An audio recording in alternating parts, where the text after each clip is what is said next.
হ্যাঁ, এই যে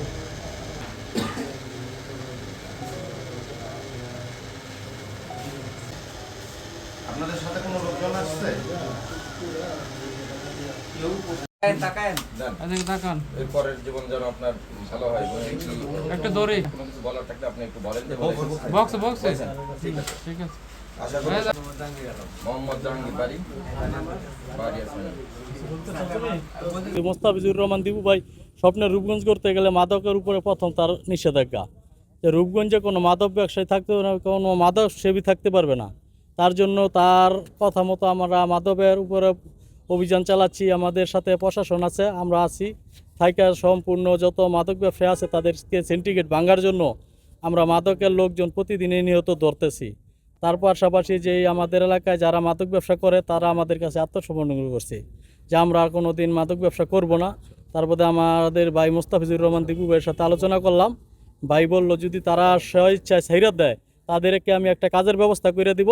মোস্তাফিজুর রহমান দিবু ভাইয়ের আশ্বাস যে যদি কোনো মাদক ব্যবসায়ী স্বেচ্ছায় ছাইরা দেয় তাদেরকে কাজের ব্যবস্থা করে দেওয়া হবে, তাদের কাজের ব্যবস্থা করে তাদের ফ্যামিলির দায়িত্ব মোস্তাফিজুর রহমান দিবু ভাই নিবে। আমাদের সফল প্রধানমন্ত্রী জনাব তারেক রহমান, যিনি মাদকের বিরুদ্ধে জিরো টলারেন্স ঘোষণা করেছেন, আর তারই পরিপ্রেক্ষিতে আমাদের রূপগঞ্জের নয়নরমণি মোস্তাফিজুর রহমান ভূঁইয়া দীপু ভাই উনি বলেছেন যে রূপগঞ্জে হয়তোবা হয় মাদক থাকবে আর না হয় আমি মোস্তাফিজুর রহমান দীপু ভূঁইয়া থাকবো। তো এই মোস্তাফিজুর রহমান ভূঁইয়া দীপু ভাইয়ের এই কথাকে কেন্দ্র করে আমরা আমাদের এলাকাতে মাদক বিরোধী এই অভিযান পরিচালনা করতেছি প্রশাসনের সহায়তায়। ইনশাল্লাহ বিভিন্ন সময় আমরা বিভিন্ন মাদক ব্যবসায়ী আমরা ধরে প্রশাসনের কাছে হস্তান্তর করেছি। এই অভিযানগুলো দেখে আমাদের এলাকার কিছু মাদক ব্যবসায়ী যারা ভয়ে আমাদের কাছে আত্মসমর্পণ করতে চেয়েছে, তো মূলত আমাদের কাছে আত্মসমর্পণ করার কিছু নেই। তো আমরা মোস্তাফিজুর রহমান ভূঁইয়া দীপু ভাইয়ের সাথে কথা বলছি, উনি বলছে যে তোমরা থানার সহায়তায় থানার কাছে সারেন্ডার করো, আর ওদেরকে যেন অবশ্যই একটা সুযোগ দেওয়া হয়। আর এই সুযোগের এই পরিপ্রেক্ষিতেই আমরা তাদেরকে থানায় নিয়ে আসছি। ইনশাল্লাহ ওসি আমাদের যে বর্তমান ওসি স্যার আছে ওনার সহায়তায় তাদেরকে মুচলেখা দিয়ে এখান থেকে নিয়ে যাওয়া হবে এবং তারা আর কখনো মাদকের সাথে জড়িত থাকবে না, এই আশা প্রত্যাশা আমাদের কাছে ব্যক্ত করছে। হোক দেশ হোক, আমরা আগে যাই খাইছি করছি, এখন নাম যাওয়ার কারণে আমরা আইছি এই আমাদের বাইরে নিয়ে যাই সমাধান করার জন্য। তো দীপু ভাই যেই বলছে ওই উদ্যোগে আমরা করছি এই থানার আইসি সিলিন্ডার করার জন্য। তো আমরা আর মাদক খামো না, বেচবো না, আমরা সব কিছু ছেড়ে দেবো। আমরা চাই দীপু ভাই আমাদের একটা কাজের সুযোগ করে দেব। এটা করবো না, দীপু ভাইয়ের নির্দেশে এটা আমরা ছেড়ে দিয়েছি। যদি আর কখনো করি যে দীপু ভাই আমাদের তারপর যাটা যেই ব্যবস্থা নিবে সে আমরা সেটাই মেনে নিব।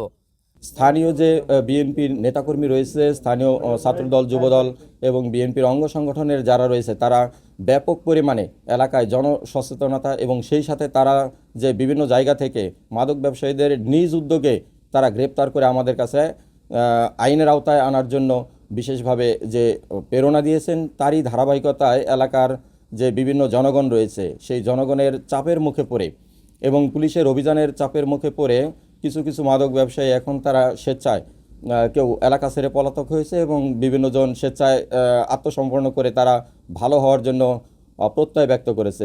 সেই নির্দেশনা মোতাবেক আমাদের মাননীয় সংসদ সদস্য মোস্তাফিজুর রহমান ভূঁইয়া দীপু স্যার যে উদ্যোগ গ্রহণ করেছে, তখন বলেছে যদি কেউ ভালো হতে চায় তাহলে আমরা তাদেরকে ভালো হওয়ার সুযোগ দেব এবং সেই সাথে যদি তারা এই কর্ম থেকে এই পেশা থেকে ফিরে যদি ভালো হয় তাহলে এমপি স্যার নিজেই তাদের কর্মসংস্থানের ব্যবস্থা করে দিবেন। তারই প্রেক্ষিতে সোনিয়া এলাকা থেকে আজকে 3 জন মাদক ব্যবসায়ী তারা এলাকার চাপে এবং এলাকার স্থানীয় গণ্যমান্য লোক এবং আপনাদের ইলেকট্রনিক্স প্রিন্ট মিডিয়ার যারা আছেন তাদের সবার সহযোগিতায় তারা এসেছে থানায়। তারা নিজেরাই আপনাদের মাধ্যমেই যে মুচলেখা দিয়েছে তারা আর কখনো মাদক ব্যবসা করবে না এবং এই মাদক ব্যবসা যদি করে তাহলে তারা সর্বোচ্চ আইনের আওতায় আসবে। যদি এই কেউ মাদক ব্যবসা ছেড়ে যদি কেউ ভালোর পথে চলে আসে, আমি তাদের প্রত্যেককেই বলবো যে তারা যেন এই ব্যবসা ছেড়ে তারা বিকল্প রাস্তা খুঁজে তারা তাদের কর্মসংস্থান করে নেয় অথবা রূপগঞ্জ ছেড়ে অন্য কোথাও তারা বসবাস করুক।